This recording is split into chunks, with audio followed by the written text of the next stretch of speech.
নমস্কার বন্ধুরা। ধনু রাশি লগ্নে জাতক জাতিকাদের জন্য মঙ্গলের এই গোচর আপনাদের অষ্টম স্থান দিয়ে হচ্ছে। সচরাচর অষ্টম স্থানে মঙ্গলের গোচরকে শুভ ধরা হয় না, কিন্তু আপনাদের যেহেতু দ্বাদশপতি হয়ে অষ্টম স্থান দিয়ে গোচর করছে নিজ অবস্থায়, মঙ্গল কিন্তু এখানে আপনাদেরকে পজিটিভ রেজাল্ট দিচ্ছে।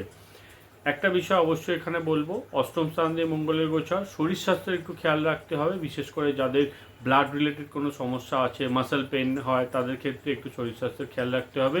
বাকিদের জন্য ওভারঅল এই গোচর কিন্তু পজিটিভই দেখা যাচ্ছে। অষ্টম স্থানে গোচর, পৈতৃক কোনো বিষয় থেকে লাভ এই সময় আপনাদের হতে পারে। মঙ্গলের অষ্টম দিয়ে এখানে আপনাদের একাদশ স্থানে দৃষ্টি দেবে, তো হঠাৎ করে কিছু প্রাপ্তির যোগও এখানে মঙ্গলদেব আপনাদের তৈরি করাতে পারে। আপনাদের দ্বিতীয় স্থানে দৃষ্টি দিচ্ছে, এক্ষেত্রে খাওয়া দাওয়া ও কথাবার্তার বিষয়ে একটু আপনাদের খেয়াল রাখতে হবে। তবে ওভারঅল এখানে আপনাদের জন্য আমি পজিটিভই বলছি। তৃতীয় স্থানে মঙ্গলের দৃষ্টি পড়ছে, তো এখান থেকে প্রপার্টি থেকেও কিছু লাভ এই সময় আপনারা পেতে পারেন।